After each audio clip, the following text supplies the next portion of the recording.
1970년대 후반 캘리포니아 세크라멘토에서 갑작스럽게 연쇄 살인 사건이 발생했습니다. 이 끔찍한 범죄들은 차량 총격 사건으로 시작됐지만 곧 훼손, 시체 성애, 그리고 식인 행위로까지 악화되었습니다. 1978년 1월 짧은 경찰 수사 끝에 28세의 리처드 체이스가 연쇄 살인 혐의로 체포되었습니다. 이 채널에서 다루는 많은 범죄자들과 달리 체이스가 범인이라는 사실에는 아무런 놀라움이 없었습니다. 심각하게 정신이 불안정했던 체이스는 어린 시절부터 맥도널드 삼합의 모든 징후를 보이기 시작했습니다. 그가 체포되었다는 소식이 퍼지자 그는 드라큘라 킬러와 세크라멘토의 뱀파이어라는 별명을 얻게 되었고, 이 이름들은 오늘날까지도 그의 악명으로 남아 있습니다.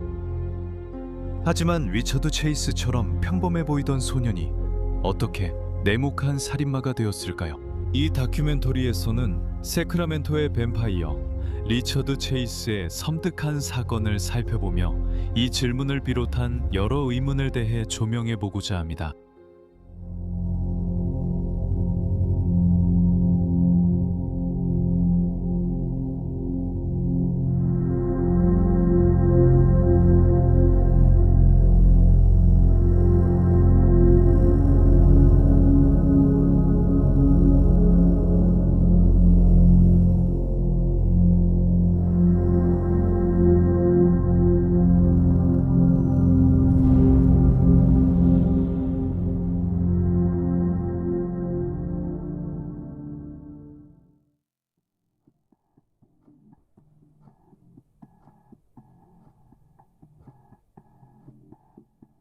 (1950년 5월 23일) 캘리포니아주 산타클라라 카운티에서 태어난 리처드 트렌턴 체이스는 두 남매 중 첫째였습니다.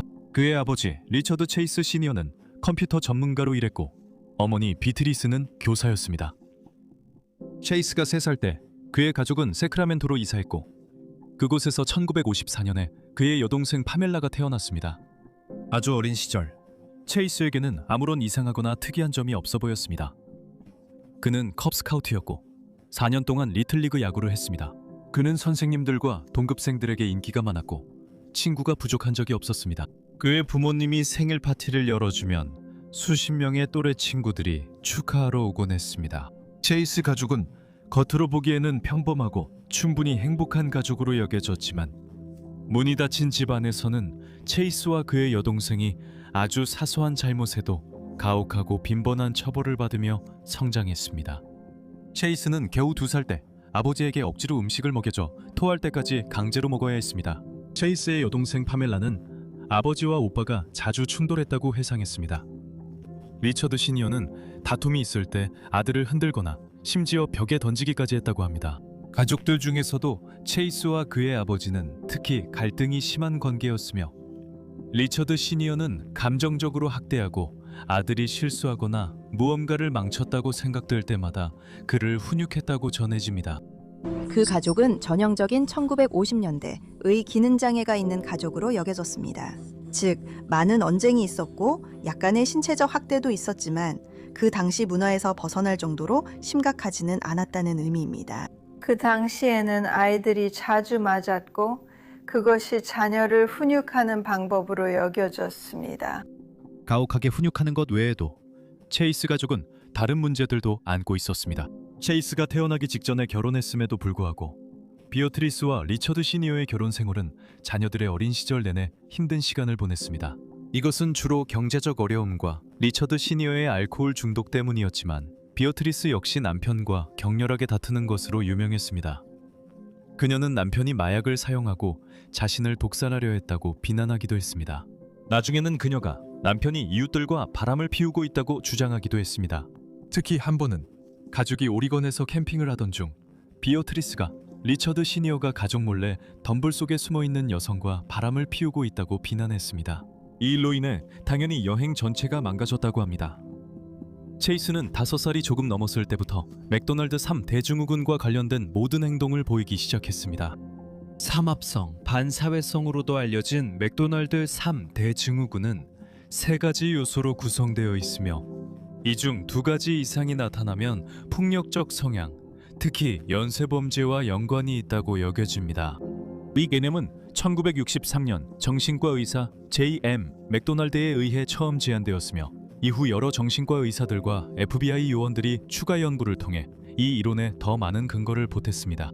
이 삼합성은 동물 학대, 방화 집착, 그리고 5살이 넘어서도 지속되는 야녀증을 폭력적 성향, 즉 살인적이거나 성적으로 포식적인 행동과 연결짓습니다.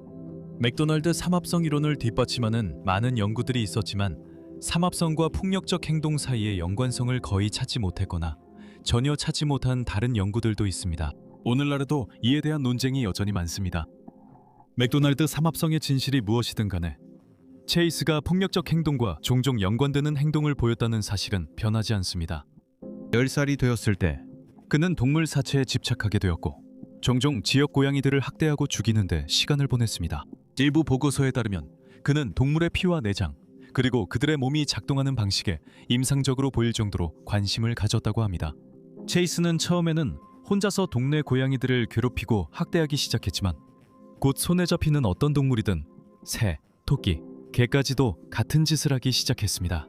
그는 지역 고양이들을 너무 많이 죽여서 이웃들조차도 얼마나 많은 고양이들이 사라졌는지 걱정할 정도였다고 합니다. 그의 어머니 비오트리스는 한 번은 자신의 화단에서 썩어가는 고양이 사체를 발견했다고 전해집니다. 3년 후 체이스의 부모님은 큰 재정적 어려움에 빠지게 되었고 그로 인해 세크라멘토에 있던 집을 잃게 되었습니다. 이 무렵 13살 이든 체이스는 자신이 19세기 악명 높은 무법자 집단인 제임스 영거 갱단의 일원이라는 생각에 집착하게 되었습니다. 이 갱단은 유명한 은행 및 열차 강도 제시 제임스를 두목으로 둔 것으로 잘 알려져 있습니다. 거의 10년 동안 이 집단은 매우 두려움의 대상이었으며 그들의 범죄는 전국적으로 보도되었습니다. 이들은 켄터키, 테네시, 텍사스를 포함해 최소 11개 주에서 범행을 저질렀습니다. 케빈 설리번의 저서 뱀파이어 리처드 체이스 살인 사건에 따르면 체이스는 자신이 악명 높은 범죄 조직의 일원이라는 생각에 너무 혼란스러워져서 심지어 자신의 얼굴을 갱단 사진에 붙여넣고 그것을 팔려고 시도하기도 했다고 합니다. 그는 어머니에게 카우보이 모자를 사달라고 부탁했지만 어머니는 거절했습니다. 체이스는 10대 시절에도 계속해서 기이한 행동을 보였습니다. 예를 들어 그는 항상 자신의 침실에서 잠을 자지 않았습니다. 가끔 그는 가족의 거실에서 자는 것을 더 좋아했는데 그럴 때마다 항상 옷을 다 벗고 난방기를 최대한 높게 틀고 모든 창문을 열었습니다. 그는 성냥을 가지고 놀며 작은 불을 지르기도 했고 사춘기까지도 계속해서 침대에 오줌을 쌌다고 전해집니다. 체이스가 고등학교에 들어갈 무렵 그의 부모님은 결국 이혼했고 그는 파멜라와 함께 어머니를 따라 로스앤젤레스로 이사해 친척들과 함께 살게 되었습니다. 하지만 일주일이 조금 지난 후 리처드 시니어가 체이스를 세크라멘토로 데려가고 싶다는 마음으로 LA에 도착했습니다. 베아트리스는 자신의 맏아들이 가는 것을 허락했고 4개월 후 그녀와 파멜라는 체이스, 리처드 시니어와 다시 함께 살게 되었습니다. 고등학교 시절 체이스는 또래들 사이에서 어느 정도 인기를 유지했습니다. 그는 소외된 사람이 아니었고 깔끔한 외모로 여자들을 끌어들이는데 문제가 없었습니다. 1965년 그는 나중에 가명인 리비 크리스토퍼를 사용하게 될 한 소녀와 교제를 시작했습니다.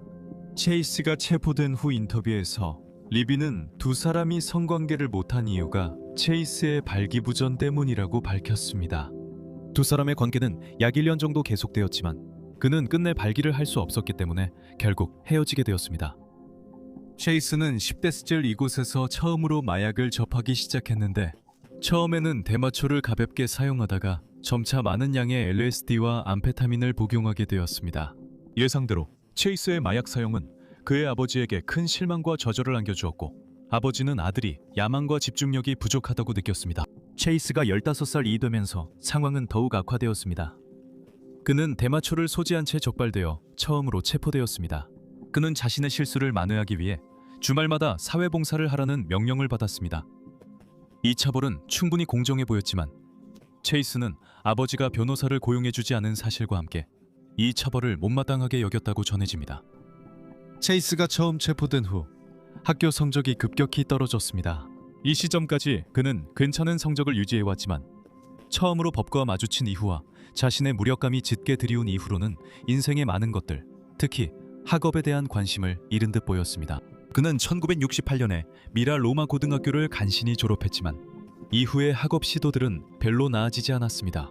그는 1968년부터 1971년까지 세크라멘토에 있는 커뮤니티 칼리지인 아메리칸 리버 칼리지에 다녔지만 성적 부진과 잦은 결석으로 결국 중퇴했습니다. 젊은 시절 그는 자신이 왜 발기부전인지 알아내기 위해 정신과 의사의 도움을 구했지만 원하는 즉각적인 답을 얻지는 못했습니다. 정신과 의사는 그에게 감정적 문제가 원인이라며 불안이나 여성에 대한 억압된 분노일 수 있다고 경고했습니다. 정신과 의사는 체이스가 정신적으로 건강하지 않다고 생각했지만 개입이 필요하다고는 믿지 않았고, 그래서 18세였던 그는 그냥 자신의 길을 가게 내버려졌습니다.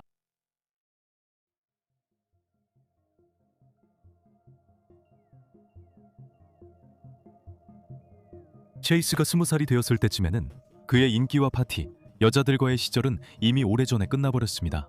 그는 머리를 기르고 거의 씻지 않아 훨씬 지저분해졌습니다. 예전처럼 깔끔하고 약물에 손대지 않으며 좋은 성적을 내던 체이스의 모습은 사라졌습니다. 이 젊은이는 빠져나오려 애쓰는 깊은 수렁에 빠져 있었습니다. 그는 사람들과 어울리지 않고 약물을 계속 복용하며 아르바이트를 시작했습니다. 여기저기서 아르바이트를 했습니다. 그는 또한 건강 염려증을 앓게 되었는데 이는 심각한 질병에 걸렸을까봐 지나치게 걱정하는 상태로 설명됩니다. 건강 염려증 환자들은 아무리 사소한 증상이나 징후라도 쉽게 불안해하며 자신이 심각한 질병에 걸렸다고 믿기 시작합니다. 체이스는 자신의 심장이 가끔 멈춘다고 말하며 심장에 대해 자주 이야기했고, 누군가 자신의 폐동맥을 훔쳐갔다고 불평하곤 했습니다. 게다가 그는 비타민C가 뇌로 흡수된다고 믿으며 오렌지를 이마에 대고 있곤 했던 것으로 알려졌습니다. 그는 한번 자신의 두개골뼈가 분리되어 움직이는 것을 볼 수 있다고 주장하며 머리를 민 적도 있습니다. 1971년 그의 옛 동급생인 시드 에반스 디마르키와 레이첼 스타텀이 그를 세 번째 룸메이트로 초대했습니다. 그는 부모님의 도움으로 집세를 내며 일을 받아들였지만 두 여성은 곧 그 결정을 후회하기 시작했습니다. 체이스의 약물 사용은 여전히 극심했고 그는 항상 취해 있었으며 이런 상태에서는 종종 비합리적이었습니다. 그는 방문객 앞에서 자주 벌거벗고 다녔으며 누가 몰래 공격할까봐 방을 자주 바리케이드로 막았습니다. 게다가 체이스는 솔직히 말해서 지저분한 사람이었습니다. 그는 거의 씻지 않고 옷도 절대 빨지 않았다고 전해지는데 그 때문에 불쾌한 냄새가 나서 함께 집을 쓰던 여성들의 친구들이 자주 도망가곤 했습니다. 가끔 그가 말을 할 때면 그의 말은 앞뒤가 맞지 않았고 또 어떤 때는 알아들을 수 없는 신음소리나 잡음을 내기도 했습니다. 그의 이상한 행동 때문에 두 여성은 집을 떠나게 되었고 그는 이에 별다른 불만이 없었지만 곧 혼자서 집세를 감당할 수 없다는 것이 분명해졌습니다. 1972년에 체이스의 부모님은 이혼하셨습니다. 이 무렵 그는 자신의 어머니가 자신을 독살하려 한다고 비난했고 유타로 여행을 갔을 때 음주운전으로 체포되었습니다. 그는 지역 감옥에서 가스 공격을 당했다고 주장하며 경찰이 자신을 해쳤다며 고소하려 했지만 리처드 시니어가 그를 설득해 행동을 취하지 않도록 했습니다. 그해 남은 기간 체이스는 아버지와 어머니 집을 오가며 지냈습니다. 두 부모 모두 그의 터무니없는 행동을 감당하는데 지쳐 있었습니다. 리처드 시니어는 아들이 야망 없는 게으름뱅이라고 생각했고 결국 체이스를 집에서 내쫓았습니다. 그의 말, 어머니는 아들과의 언쟁 중 경찰에 신고하려 했지만 체이스가 전화를 낚아채 그녀의 머리를 내리쳤습니다. 디어트리스는 결국 경찰에 신고하는 데 성공했고 그 사이 체이스는 현장에서 도망쳐 이웃집 담을 넘어갔습니다. 경찰관들이 고소 의사가 있는지 묻자 비어트리스는 거절했지만 자신의 아들을 고소하길 거부했음에도 그녀가 한계에 다다랐다는 것은 분명했습니다. 그녀는 체이스를 LA 할머니 집으로 보냈고 할머니는 곧 그의 이상한 행동을 알아챘습니다. 할머니와 지내며 체이스는 삼촌이 고용한 버스 운전사로 일했지만 버스를 청소하지 않고 오일도 채우지 않아 곧 해고됐습니다. 오일을 교환하는 것은 반복해서 요청받은 간단한 일이었지만 체이스는 기본적인 지시조차 전혀 따르지 못하는 것처럼 보였습니다. 그는 그 자리에서 해고된 후 다른 일자리를 구하지 않고 하루 종일 침대에 누워 지내며 밤에는 집안을 돌아다녔습니다. 그는 누군가 창문을 통해 침입할 것이라고 확신하게 된 것으로 전해집니다. 그는 혼잣말을 하는 모습이 여러 번 목격되었고 매일 심장이 아프다거나 다리가 아프다고 불평했습니다. 체이스는 한 번은 방구석에서 거꾸로 서 있는 모습을 할머니에게 들켰는데 그는 피가 다시 머리로 흐르게 하려고 그렇게 했다고 설명했습니다. 그는 결국 다른 일자리를 구했지만 며칠 만에 해고당했습니다. 체이스의 단정하지 못한 외모, 잦은 약물 사용, 그리고 간단한 지시조차 제대로 수행하지 못하는 점이 모두 그가 직장을 오래 다니지 못하는 데 영향을 미쳤습니다. 그의 할머니는 나중에 이 시기쯤 그의 정신 상태가 더욱 악화되기 시작했다고 말했습니다. 1973년 세크라멘토로 돌아온 체이스는 인체, 특히 내장기관에 집착하게 되었습니다. 그는 의학 서적에서 사파와 끔찍한 이미지를 오려내어 자신의 침실 벽에 붙이고 자신에게 정확히 어떤 문제가 있는지 알아내기 위해 그것들을 연구하기 시작했습니다. 이후 몇 주 동안 체이스는 자신이 주장하는 질병을 치료해달라고 어머니에게 애원하면서 그의 건강 염려증과 편집증이 극명하게 드러났습니다. 그리고 그가 응급 서비스를 불러 구급차를 요청했을 때 응급요원들이 집에 도착해서 아무런 이상이 없다는 사실을 발견하게 되었습니다. 그는 자신이 중독되고 있다고 생각했습니다. 그는 자신의 머리 뒤에서 뼈가 자라고 있다고 믿었습니다. 그는 자신의 위가 거꾸로 뒤집혀 있고 폐 동맥이 도난당했으며 심한 육체적 고통을 겪고 있다고 생각했습니다. 물론 이 모든 것은 상상이었습니다. 비오트리스는 체이스를 돕기 위해 여러 의사를 찾아갔지만 그는 받은 진단에 만족하지 않았던 것으로 전해집니다. 이는 그가 18세쯤에 만난 정신과 의사에게 보였던 반응과 뚜렷하게 비슷한 점입니다. 그는 결국 도널드 안셀 박사를 찾아갔고 박사는 그의 신체에는 아무런 이상이 없다는 것을 발견했지만 23세의 그가 심각한 정신적 장애를 겪고 있다는 사실을 확인했습니다. 1973년 12월 체이스는 처음으로 정신병원에 입원하게 되었습니다. 그의 정신과 병동 입원은 이틀 동안 이어졌으며 이는 그가 아메리칸 리버 병원 응급실에 들어가서 자신이 숨쉬기 힘들고 혈액이 몸을 돌지 않으며 폐정맥을 잃었다는 등 신체적 문제를 주장하며 소란을 피운 결과였습니다. 체이스를 진료한 의사 어윈 레온스는 그가 긴장하고 신경질적이며 눈빛이 날카롭고 더럽고 흐트러져 있으며 상태가 악화되어 있고 악취가 난다고 기록했습니다. 23세의 그는 급성 편집형 조현병으로 진단받았으나 의료진은 이것이 약물로 인한 정신병일 수도 있다고 인정했습니다. 비오트리스가 그가 정신과 병동에 입원해 있다는 사실을 알게 되어 병원 직원들에게 따지러 가자 그는 결국 이틀 만에 퇴원하게 되었습니다. 그녀는 공격적이고 적대적이며 도발적인 태도를 보였습니다. 보도에 따르면 체이스가 자신의 상태를 안정시키기 위해 약을 복용하기 시작하자 그의 정신 건강이 급격히 호전되었습니다. 그는 이전에 심각한 저체중으로 간주되었으나 체중이 증가했고 공황 발작을 완화하기 위해 산소통도 지급받았습니다. 하지만 그가 다시 불법 약물을 복용하기 시작하면서 그의 많은 노력들이 수포로 돌아갔습니다.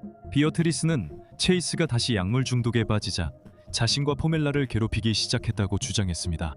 포멜라는 그의 폭력적 행동을 피해 여러 번 집에서 도망쳤고 가구 등 재산 파괴도 이에 포함됐습니다. 특히 한 번은 그가 매우 폭력적인 발작을 일으켜 어머니를 세게 때려 바닥에 넘어뜨렸습니다. 그는 집 벽에 구멍을 내고 창문을 깨트리며 문을 경첩에서 뜯어내는 것으로 잘 알려져 있었습니다. 게다가 그는 다시 혼잣말을 하기 시작했고 어머니가 자신을 독살하려 할 뿐만 아니라 자신의 정신까지 조종하려 한다고 또다시 비난하기 시작했습니다. 아마도 다시 나타난 가장 심각한 증상은 체이스가 동물들을 학대하는 것이었습니다. 그는 가족 강아지의 발을 주머니 칼로 잘랐고 한 번은 강아지의 주둥이를 너무 세게 잡아서 그 후 몇 주 동안 제대로 먹지도 못하게 만들었습니다. 마찬가지로 그는 고급 치료를 받은 고양이에 대한 프로그램을 본 후 가족의 고양이 한 마리도 죽였습니다. 그는 자신이 그런 고급 치료를 받아야 한다고 생각했기 때문에 그 프로그램이 그를 분노하게 만들었다고 전해집니다. 결국 비어트리스와 리처드 시니어 모두 그를 돌보는데 너무 지쳐서 다시 시설에 입원시키는 대신 체이스가 혼자 살 수 있도록 아파트를 임대해주고 완전히 방임하게 되었습니다. 혼자 살게 된 체이스는 토끼를 구해와서 날것으로 먹기 시작했습니다. 아버지는 체이스가 집에서 토끼를 키우는 건 봤지만 그가 토끼를 먹는다는 말은 믿지 않았습니다. 체이스가 수년간 여러 말을 했지만 대부분 사실이 아니었기 때문입니다. 1976년 그는 또다시 정신병동에 입원하게 되었는데 이번에는 자신에게 토끼 피를 주사해 혈액 중독 증세를 겪었기 때문이었습니다. 그는 아버지에게 간신히 발견되어 병원으로 옮겨졌습니다. 체이스는 자신이 위에 박테리아가 있던 토끼를 먹었다고 설명했다고 합니다. 이 사건과 토끼 피 주사로 병원 직원들은 체이스가 정신적으로 문제 있다고 믿게 됐습니다. 하지만 그는 치료에 참여하기를 거부했고 단체 활동도 거부했습니다. 그래서 아메리칸 리버 병원에서 베벌리 매너 정신병원으로 옮겨졌습니다. 그곳에서 그는 피에 대한 집착 때문에 드라큘라라는 별명을 얻게 되었습니다. 그는 여러 차례 창문을 통해 들어온 새를 잡아 목을 꺾고 피를 마시는 모습이 발견되었습니다. 마찬가지로 그는 훔친 주사기를 사용해 치료견의 피를 뽑기도 했습니다. 체이스는 그 해 말 어머니의 보호 아래로 퇴원했습니다. 하지만 병원 직원들은 이것이 최선의 조치라고 생각하지 않았습니다. 보도에 따르면 한 의사가 결정을 내렸다고 합니다. 한 직원은 살인 사건 후 그가 치료가 필요했다고 말했습니다. 그는 받아야 할 만큼의 치료를 받지 못하고 있었습니다. 리처드 체이스는 이제 하고 있었습니다. 작은 동물들에게 그렇게 했습니다. 동물들과 새들에게요. 그는 많은 치료가 필요했어요. 그건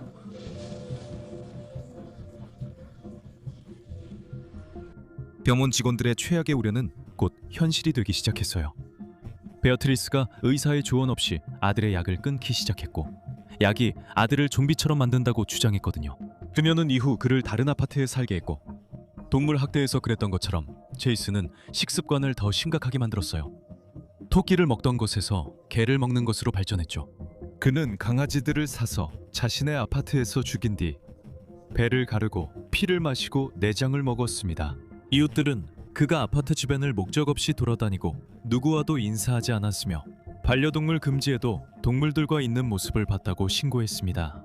그는 결국 가족을 포함한 누구도 자신의 아파트에 들어오지 못하게 했고 어머니와는 문을 살짝만 열고 대화했습니다.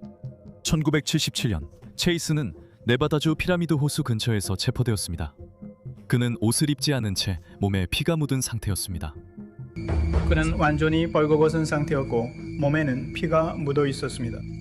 그래서 그들은 체이스가 누군가를 죽였을 거라고 확신했고 그를 체포했습니다. 트럭 안에서 간이 들어있는 양동이가 발견됐습니다. 그를 처음에 검문했던 경찰관들은 그가 누군가를 살해했다고 믿었지만 곧 그 피와 간이 소의 것임이 밝혀졌습니다. 그는 피가 흘러나온다고 주장했고 그날 일찍 개와 함께 있던 것이 목격됐습니다. 경찰이 개의 행방을 묻자 그는 모른다고 답했습니다. 이때 체이스에게는 아무런 혐의도 적용되지 않았습니다.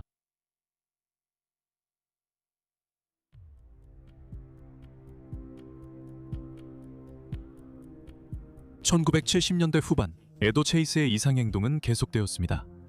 그는 개고기를 주식으로 삼았고 자신의 정신질환 이력을 속여서 22구경 권총을 구입했습니다. 이로 인해 그는 동물들의 머리를 쏘고 상처에서 흘러나오는 피를 모을 수 있었습니다. 이웃들은 한때 그의 아파트에서 총소리가 들린다고 신고했습니다. 경찰이 그의 집에 도착했을 때 벽에 총알 구멍이 나 있는 것을 발견했지만 체이스는 자신이 들리는 목소리를 향해 총을 쐈다고 주장했고 추가 조치는 취해지지 않았습니다. 그가 총을 소지해서는 안 되는 상황이었고 명백히 정신적으로 문제가 있었음에도 불구하고 27세의 그는 여전히 총을 소지한 채로 남겨졌습니다. 체이스는 1977년 12월에 첫 번째 살인을 저질렀습니다. 그해 크리스마스는 모든 면에서 어느 정도 성공적이었던 것으로 보입니다. 그의 아버지는 그가 직접 고른 주황색 스키파카를 선물해줬고 그의 어머니도 그를 위해 선물을 들고 찾아왔습니다. 체이스는 그의 존재에 기뻐하는 듯 보였지만 그가 가장 원했던 것은 가족과 함께 시간을 보내는 것이었습니다. 하지만 비어트리스는 그가 과거 가족 반려동물을 해친 적이 있어 집에 데려오길 꺼렸습니다. 게다가 그의 여동생 파멜라는 그를 두려워했고 그를 만나고 싶어하지 않았습니다. 체이스는 어머니에게 집에 오게 해달라고 계속 전화했지만 비어트리스는 매번 단호히 거절했습니다. 그는 나중에 가족에게 거절당한 것이 자신이 처음으로 사람을 죽이게 된 원인이라고 말했습니다. 체이스는 대상을 고르는데 시간을 쓰지 않았습니다. 대신 12월 29일 그는 목적 없이 차를 몰고 다니다가 세크라멘토 동쪽의 로버트슨 애비뉴에 도착했습니다. 그곳에서 그는 한 가족이 차에서 식료품을 내리고 있는 모습을 발견했습니다. 아내가 집 안으로 들어간 사이 남편인 51세 앰브로스 그리핀은 밖에 남아 있었습니다. 잠시 후 체이스는 열린 창문을 통해 앰브로스에게 총을 쐈고 앰브로스로스는 바닥에 쓰러졌습니다. 이후 체이스는 급히 도주했습니다. 앰브로스의 아내는 처음에 그가 심장마비를 겪고 있다고 생각했지만 구급대원이 현장에 도착했을 때 그가 총에 맞았다는 사실이 곧 밝혀졌습니다. 앰브로스는 곧이어 사망 선고를 받았습니다. 세크라멘토 카운티 보안관실은 이 사건에 완전히 당황했습니다. 마치 무작위로 일어난 차량 총격 사건처럼 보였기 때문입니다. 앰브로스는 두 아이의 아버지이자 연방토지관리국에서 일하는 엔지니어였습니다. 그는 알려진 적도 없었고 아주 평범한 사람이었습니다. 엠브로스의 아들들은 그 지역에서 소총을 든 수상해 보이는 남자를 봤다고 신고했지만 수사관들이 이 단서를 조사했을 때 그 남자의 총은 그들의 아버지를 죽인 총과 일치하지 않는다는 사실을 밝혀냈습니다. 엠브로스 사건은 곧 미제로 남았습니다. 며칠 동안 단서가 거의 없었고 사건 현장에서 몇 블록 떨어진 곳에서 자전거를 타고 있던 12살 소년, 이 갈색 폰티악 트랜스엠 차량이 지나가는 것을 봤다고 증언하기 전까지는 수사에 진전이 없었습니다. 소년은 그 차가 자신이 가장 좋아하는 모델 차량 중 하나라서 완전히 넋을 잃고 바라보고 있었기 때문에 운전자가 총을 꺼내 자신을 향해 쏘는 것도 알아차리지 못했다고 주장했습니다. 터왈은 빗나가서 소년 뒤에 있던 가게의 유리창을 맞추었고 유리창은 산산조각이 났습니다. 소년은 운전자를 어렴풋이 묘사할 수 있었는데 갈색 머리의 남성이며 20대 초반이라는 것이었습니다. 이 단서가 수사관들이 가진 최고의 단서였습니다. 엠브로스 그리핀 살인사건 후 며칠간 체이스는 평소처럼 일상을 보냈습니다. 그는 자신을 감시하고 있다고 믿었던 이웃들을 쫓아내기 위해 신문 더미에 불을 질렀던 것으로 전해졌고 어머니와 다시 연락을 하게 되어 그달 말에 아버지와 함께 하이킹을 가도록 어머니가 준비해 주었습니다. 그는 또한 와트 에비뉴에 있는 빈집에 침입해 커튼에 불을 지른 뒤 현장을 도망쳤습니다. 암브로즈가 사망한 지 약 2주 후 그는 한 여성의 집에 침입하려 했지만 그녀의 문은 잠겨 있었습니다. 그는 나중에 경찰에게 잠긴 문은 자신이 환영받지 못한다는 뜻이고 잠기지 않은 문은 안으로 들어오라는 초대라고 설명했습니다. 비슷한 시기에 그는 또 다른 가정 집에 침입해 가족이 집에 돌아오기 전에 그들의 아기 침대에 소변과 대변을 보고 도망쳤습니다. 1978년 1월 23일 체이스는 치오가 웨이에 있는 한 집을 방문해 문이 잠기지 않은 것을 확인했습니다. 집에 혼자 있던 사람은 22살의 테레사 월린이었고 그녀는 부엌 쓰레기를 버리던 중 현관에서 체이스와 마주쳤습니다. 테레사는 쓰레기 봉투를 내려놓고 두 손을 들었지만 소용없었습니다. 체이스는 방아쇠를 당겼습니다. 첫 번째 충혈은 그녀의 손, 두 번째는 뺨을 맞춰 턱뼈를 부러뜨렸고 세 번째는 머리를 맞췄습니다. 테레사가 죽자 체이스는 그녀를 집안의 침실 중 하나로 끌고 가 시신을 성적으로 학대했고 부엌에서 집어온 식칼로 그녀의 배를 찔렀습니다. 체이스는 그녀의 신장을 절단해 이리저리 옮겼고 비장을 포함한 일부 장기는 완전히 제거했습니다. 그는 이후 테레사의 피를 요구르트 컵에 담아 마셨습니다. 마지막으로 그는 그곳을 떠났습니다. 테레사의 남편 데이비드는 트럭 운전사였으며 체이스가 집에 침입했을 때 일하고 있었습니다. 그는 집에 돌아와 끔찍한 현장을 목격하고 충격과 공포에 휩싸여 곧바로 도망쳤습니다. 테레사는 사망 당시 임신 3개월이었으며 수사관들은 태어나지 않은 태아의 일부 흔적을 발견했습니다. 형사들은 이 사건이 가장 끔찍한 범죄 현장 중 하나였다고 했습니다. 체이스는 살인 후 집에 돌아가 피비를 봤다고 진술했습니다. 그는 범죄 현장을 정리하지는 않았지만 살인 당시 장갑을 착용해 놀랄 만큼 적은 증거만을 남겼고 이로 인해 수사는 더욱 어려워졌습니다. 체이스는 5일 후인 1월 27일 미로스 가족의 집에 들어가 다시 범행을 저질렀습니다. 먼저 그는 가족 친구인 댄 메로디스를 마주쳤고 그의 머리에 2번 총을 쏘았습니다. 그는 이어 39세의 에블린 미로스, 그녀의 6살 난 아들 제이슨, 그리고 22개월 된 조카 데이비드 페레이라에게도 총을 쐈습니다. 4명 모두가 사망하자 그는 부엌에서 가져온 칼로 에블린의 시신을 훼손했고 시신을 성적으로 학대한 뒤 식인 행위까지 저질렀습니다. 그는 에블린의 여러 장기를 적출했고 한쪽 눈을 도려내려 했으며 칼로 그녀를 끔찍하게 성폭행해 자궁까지 관통시켰습니다. 데이비드 페레이라 역시 성폭행을 당했고 두개골 뒷부분이 절개되었습니다. 체이스는 이 학살 도중 제이슨 미로스와 놀기로 약속했던 6살 아이에 의해 방해를 받았습니다. 보도에 따르면 누군가를 보고 겁먹은 체이스는 데이비드 시신을 업고 댄 메로디스 차로 자신의 아파트로 도망쳤습니다. 집에 돌아온 체이스는 데이비드의 목을 자른 뒤 아기의 뇌 일부를 먹었고 나중에 그는 배가 고파서 그랬다고 주장했습니다. 체이스는 또한 도망치는 동안 의식을 잃었고 살인을 저지르는 동안에도 반쯤 의식이 있는 상태였다고 수사관들에게 나중에 진술했습니다.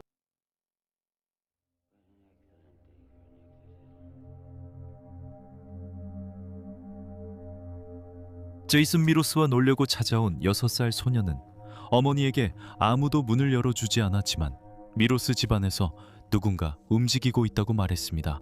걱정이 된 두 사람은 집으로 돌아가 다른 이웃을 만나 미로스 가족을 확인하겠다고 자원했습니다. 이웃은 뒷문이 잠겨있지 않은 것을 발견했고 몇 분 만에 댄 메로디스의 시신을 발견했습니다. 그녀는 즉시 밖으로 달려나가 경찰에 신고하러 갔습니다. 현장에 출동한 한 형사는 그 장면을 학살의 집이라 묘사했습니다. 그들은 체이스가 조심하지 않았음을 알아챘습니다. 에블린의 피에서 손자국과 신발 자국이 나왔기 때문입니다. 게다가 그녀의 시신이 심하게 훼손되어 수사관들은 이 4건의 살인이 테레사 월렌 사건과 관련이 있다고 봤습니다. FBI 프로파일러 로버트 레슬러는 범인이 20대의 백인 남성으로 정신질환을 앓고 있을 가능성이 높다고 판단했습니다. 가장 중요한 단서는 두 살인사건 현장에서 이웃들이 제공했습니다. 이웃들은 사건 직전 주황색 스키파카를 입고 머리가 긴 남성을 목격했다고 했습니다. 보도에 따르면 리처드 체이스는 에블린의 동네에서 여러 집의 문을 두드리며 오래된 신문을 찾고 있었습니다. 머지않아 용의자의 몽타주가 만들어졌고 곧 리처드 체이스의 옛 동급생이 나타났습니다. 그녀는 자신이 쇼핑몰에 있을 때 리처드 체이스가 주황색 스키파카를 입고 다가왔다고 설명했습니다. 하지만 학교 다닐 때와는 너무 달라 보여서 그를 알아보지 못했다고 말했습니다. 그녀는 리처드 체이스의 파카 안 흰 상의에 피가 묻은 것을 받고 그가 차를 태워달라 했지만 거절하고 차 안에 잠갔다고 진술했습니다. 수사관들은 이 일을 계기로 리처드 체이스의 신원을 조사하기 시작했으며 그의 아파트를 찾았지만 그는 문을 열어주지 않았습니다. 경찰관들은 결국 건물을 떠나는 척했고 리처드 체이스가 경찰이 떠난 줄 알고 밖으로 나왔을 때 그를 붙잡아 체포했습니다. 아파트 안에서 당국은 그의 식기와 음료 용기가 피에 젖어 있는 것을 발견했습니다. 수많은 개 목걸이와 썩어가는 장기들도 함께 발견됐습니다. 일부는 동물, 일부는 인간의 것이었습니다. 추가 수색에서 그는 강아지 판매에 관한 광고에 동그라미를 쳐놓았고 1978년 한 해 동안 46일에 걸쳐 오늘이라는 단어를 적어놓은 것이 발견되었습니다. 여기에는 테레사 살인사건과 미로스 가족 살인사건이 발생한 날도 포함되어 있었습니다. 부금 중에 체이스는 수사관들과 협조하기를 거부했습니다. 그는 자신이 몇 마리의 개만 죽였을 뿐이고 다른 살인사건들은 이탈리아인들에게 누명을 쓰고 있다고 주장했습니다. 2달 동안 수사관들은 데이비드 페레이라가 어떻게 되었는지 알지 못했습니다. 3월 2 되어서야 그들은 쓰레기통 안 상자에서 그의 부패한 시신을 발견했습니다. 정신과 의사들과 대화하는 동안 체이스는 자신의 머릿속에 폭발하는 747 제트기 장면을 포함해 정상적인 것들이 들어있다고 밝혔습니다. 그는 또한 하늘의 빛, 아마도 UFO를 바다고 덧붙였고 자신이 유대인이라고 말했지만 사실은 아니었습니다. 재판을 기다리는 동안 그는 교도소에서 제공되는 음식에 독이 들어있다고 주장했고 변호사들에게 음식을 검사해달라고 요청했지만 예상대로 결과는 음성이었습니다. 1979년 체이스는 6건의 살인 혐의로 재판을 받았습니다. 그의 변호인단은 그가 1급 살인이 아닌 2급 살인으로 유죄 판결을 받도록 시도했는데 이는 그가 사형이 아닌 종신형을 선고받게 된다는 의미였습니다. 재판 중 정신과 의사와의 추가 면담에서 체이스는 나는 아무도 죽이지 않았어요. 몇 명만 죽였을 뿐이에요. 라고 말했습니다. 그는 또한 미로스 가족 살인 사건에 대해 거의 기억하지 못하는 듯 보였으며 이 과정에서 자신이 의식을 잃는 블랙아웃을 겪었다고 설명을 덧붙였습니다. 그는 나는 아팠어요. 요오드나 수은에 중독됐었죠. 나는 독이 있는 곳에서 벗어나서 할머니의 친척들과 함께 살려고 했어요. 라고 말했습니다. 차가 고장났고 돈도 없어서 나는 누군가의 집에 들어가 그들을 죽였습니다. 그는 또한 자신의 피해자들이 죽음에서 되돌아올까봐 두려웠다고 말했습니다. 그는 자신의 동기를 더 밝혔는데 피가 필요했고 피가 부족해서 평범한 삶을 살 수 없었다고 주장했습니다. 그는 동물의 피는 자신에게 도움이 되지 않았다고 말했습니다. 그는 더 이상 세상과 맞설 수 없었다고 했습니다. 인간답게 행동하려 할 때마다 약함 때문에 할 수 없었기 때문입니다. 나는 복지 혜택을 받아 베벌리 매너에 들어갔고 이제 재판이 예정된 것 같아. 그는 자신이 도난당했다고 주장하는 폐동맥 때문에 심장 전문의가 자신을 봐주길 요청했습니다. 체이스는 일시적 정신 이상을 이유로 무죄를 주장하며 자신은 좋은 사람이고 심장과 정신이 약하다고 법정에서 말했습니다. 수석검사는 그가 정신적으로 아프긴 했지만 자신이 하는 일이 잘못된 것임을 알고 있었다고 주장했고 재판 중 체이스와 대화했던 전문가들의 의견도 같은 결론에 도달했습니다. 체이스의 탄원과 변호인단의 주장에도 불구하고 배심원단은 1979년 5월 8일 체이스에게 1급 살인 6건의 유죄를 선고했고 그는 사형을 선고받았습니다. 그의 변호사 파리스 살로메는 재판 후 체이스에 대한 판결을 이해할 수 있다고 밝혔습니다. 안갑작용이 검사, 의사, 배시몬이 그를 계획적 살인죄로 유죄 판결한 결정적 이유였습니다. 그는 고무장갑을 가져갔지만 자신을 청결히 하지 않았고 사람들은 항상 그의 피 묻은 모습을 봤으며 머리도 자르지 않았다고 했습니다. 그는 사람들 마당을 이리저리 돌아다녔습니다. 그는 이런 모습을 숨기려고 하는 것 같지 않았는데 이게 또 다른 면이기도 합니다. 리처드 시니어 체이스의 아버지는 기자에게 울며 사회가 내 아들을 죽일 것 같다고 했습니다. 처음부터 알고 있었던 것 같고 어쩌면 그게 맞는 걸지도 모르겠다고 했습니다. 그가 죽인 사람들을 생각하지 않는 날이 하루도 없습니다. 지난 1년 동안 정말 많이 울었습니다. 그 사람들을 위해서 더 많이 운 건지 아니면 릭을 위해서 더 많이 운 건지 잘 모르겠습니다. 체이스에 대한 FBI 보고서에는 그가 항소를 고려하고 있다고 주장했다고 나와 있습니다. 왜냐하면 캘리포니아 법에 따르면 자신의 생명을 구하기 위해 사람을 죽이는 것은 정당방위 살인으로 간주되기 때문입니다. 또한 그의 살인 사건에서 체이스는 생명을 유지하려 피를 얻기 위해 살인했으니 이것도 정당방위라고 주장했습니다. 그는 또한 UFO가 자신에게 쏜 죽음의 광선에 의해 살인을 저지르라는 명령을 받았다고 주장했습니다. FBI 보고서는 체이스가 현실과 얼마나 동떨어져 있었는지 잘 보여줬습니다. 그는 피를 마시는 것이 자신의 상태를 일시적으로 완화시켜주지만 완치는 아니라고 주장했으며 조사관들에게 피를 얻기 위해 온갖 동물을 죽였다고 자백했습니다. 또한 가족의 개를 피 때문에 죽여서 집에서 쫓겨났다고 말했습니다. 그는 또한 10대 시절에 약물을 사용했지만 자신의 행동을 약물 남용 때문이라고 생각하지는 않는다고 덧붙였습니다.